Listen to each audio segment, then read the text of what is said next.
Hello guys, जैसे कि आपको पता है हमने एंजल वन और जीरोदा का जो है ब्रोकरिंग चार्जेस और अदर चार्जेस के बारे में हमने डीपली इसके बारे में वीडियोस बनाया है।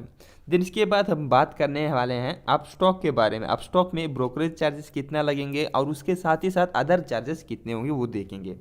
तो सबसे पहले हम देखेंगे अकाउंट ओपनिंग चार्जेस कितना है। तो एंजल वन में बात करें तो उसमें अकाउंट ओपनिंग फीस 0 है। इसमें अभी ऑफर चल रहा है, ऑफर के हिसाब से बात करें तो अभी इसमें अपस्टॉक में भी जो है 0 है।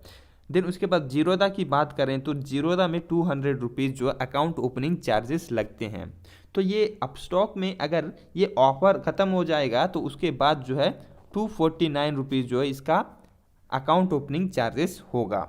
देन इसके बाद अकाउंट मेंटेनेंस चार्जेस कितना होते हैं। अकाउंट मेंटेनेंस चार्जेस हैं, एंजल वन की बात करें तो 450 प्लस जीएसटी है।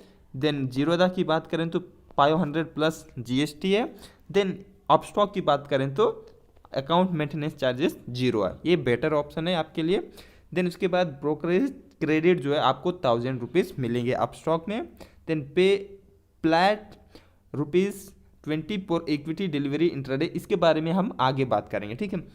देन उसके बाद पे 0 कमीशन ऑन म्यूचुअल फंड, तो म्यूचुअल फंड में कोई कमीशन इसमें नहीं देना पड़ेगा।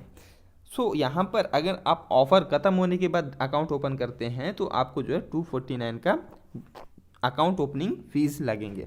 देन उसके बाद यहाँ एनुअल मेंटेनेंस चार्जेस तो 0 है इसमें। इसमें बात करें तो ब्रोकरेज की बात करें तो हम देखे थे एंजल वन और जीरोदा दोनों में ही जो है इक्विटी डिलीवरी में फ्री था, इसमें कोई भी चार्जेस नहीं लग रहे थे। लेकिन ये आपको अगर इक्विटी डिलीवरी में बाय करना है, लॉन्ग टर्म के लिए बाय करना है, तो आप अपस्टॉक में इसको यूज ना करें। ये मेरी सजेशन है, अगर आप चाहे तो कर सकते हैं, नहीं करना चाहे तो नहीं कर सकते। क्योंकि इसमें जो है इक्विटी में जो है डिलीवरी में आप बाय करते हो तो इसमें ब्रोकरेज चार्जेस जो है 40 रुपया लगेंगे आपको बाय एंड सेल करने में। अगर आप बाय करते हो तो आपको 20 रुपीज़, सेल करते हो 20 रुपीज़, टोटल होता है 40 रुपीज़। तो वही तरह सेम क्या होता है, अब इसमें कोई चेंजेस नहीं है। तो जीरोदा और एंजल वन में तो 0 था, लेकिन इसमें अपस्टॉक की बात करें तो इसमें आपको पैसा लगेगा 20 रुपीज़ पर एग्जीक्यूटेड ऑर्डर, यानी कि 40 रुपीज़ एक बार बाय एंड सेल करने में लगेगा। तो अगर आप लॉन्ग टर्म के लिए बाय करना चाहते हो एंजल वन बेटर है।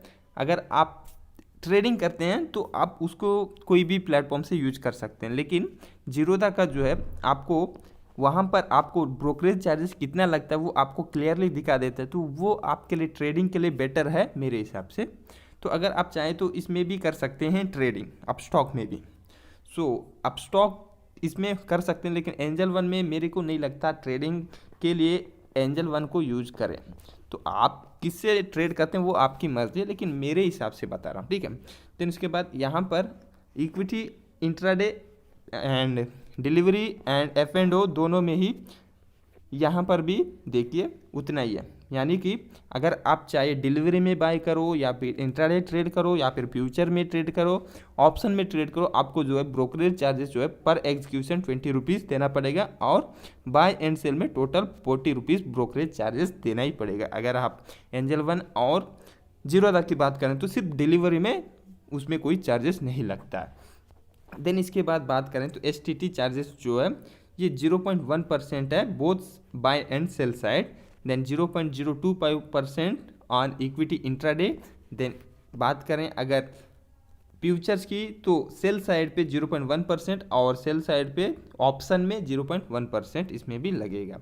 देन इसके बाद ट्रांजैक्शन चार्जेस की बात करें तो 325 पर करोड़ आपको यहाँ पर ट्रांजैक्शन लगेंगे। तो यहाँ पर इंट्राडे और इक्विटी डिलीवरी दोनों में ही जो है सेम लगेंगे। दिन इसके बाद ऑप्शन और फ्यूचर्स की बात करें तो 210 रुपीज़ जो है यहाँ पर करोड़ पे लगेगा। और अगर ऑप्शन ट्रेड करते हैं तो 5500 पर करोड़ ऑन प्रीमियम टर्नओवर, यानी कि अगर आपका प्रीमियम जो है 1 करोड़ से ज़्यादा रहता है, 1 करोड़ रहता है, तो तब आपको 5500 रुपीज़ आपको देना पड़ेगा। देन उसके बाद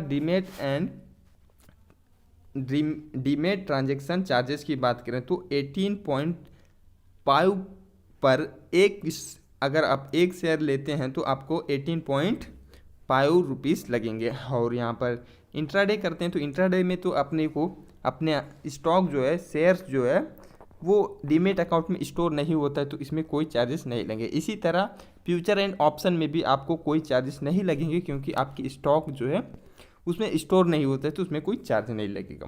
देन उसके बाद बात करें तो जीएसटी की बात करें तो जीएसटी एंजल वन, जीरोधा और अपस्टॉक तीनों में सेम है, इसमें कुछ ज़्यादा चेंजेस नहीं है, ब्रोकरेज प्लस ट्रांजेक्शन चार्ज में ही लगता है। देन उसके बाद सेबी चार्जेस की बात करें तो सेबी चार्जेस है ₹10 पर 1 करोड़, यानी कि 1 करोड़ पे ₹10 आपको सेबी चार्जेस देना पड़ेगा। ये equity, delivery, intraday and future and option में भी सेम लगने वाला है। सो यहाँ पर आप देख पा रहे हो। सो इसमें जो है सिर्फ एंजल वन में जो है ₹5 पर करोड़ है। देन उसके बाद अप स्टॉक की बात करें तो ₹10 पर 1 करोड़ एंड जीरोधा की बात करें तो भी ₹10 पर 1 करोड़ ही लगेंगे। सिर्फ इसमें एंजल वन में ₹5 है। देन उसके बाद बात करें स्टाम्प ड्यूटी की, तो स्टाम्प ड्यूटी में 1500 पर 1 करोड़ जो है ऑन बाय साइड पे लगेगा। देन इक्विटी इंट्राडे में जो है आपको ₹300 लगेंगे। देन आपको लगेंगे फ्यूचर में लगेंगे 200 एंड ऑप्शन में लगेंगे 300 ऑन स्टाम्प ड्यूटी। सो ये चार्जेस है, तो आपको अब ये देखना है कि किस में आप इन्वेस्ट करना चाहते हैं, किस में नहीं। तो एनुअल मेंटेनेंस चार्जेस की बात करें तो अपस्टॉक बेस्ट है। सो उसके बाद अकाउंट ओपनिंग की बात करें तो एंजल वन बेस्ट है। तो सबके अलग अलग चार्जेस हैं, लेकिन ऐसा नहीं कि कोई ज़्यादा है कोई ज़्यादा कम है। तो एक जगह एक कम कर रहा है, एक जगह एक ज़्यादा रखा है। अगर आप यहाँ पर AMC यानी कि अकाउंट मेंटेनेंस चार्जेस एक जगह बड़ा है तो वो दूसरे जगह से चार्जेस ले रहा है। एक जगह चार्ज छोड़ रहा है तो एक दूसरे जगह वो चार्ज ले रहा है। सभी ब्रोकर जो है अपना अपना ऐसा एक सिस्टम बना दिए हैं कि वो ब्रोकरेज चार्जेस तो ऑलमोस्ट सेम ही लेते हैं, बट आपको लगेगा कि वो जो आपको दिखता है वही आपको लगेगा कि इतना ही है, लेकिन जो चार्जेस छुपा रहता है वो आपको नहीं दिखता है, तो वो पीछे रहता है। So be careful, be safe, bye, take care.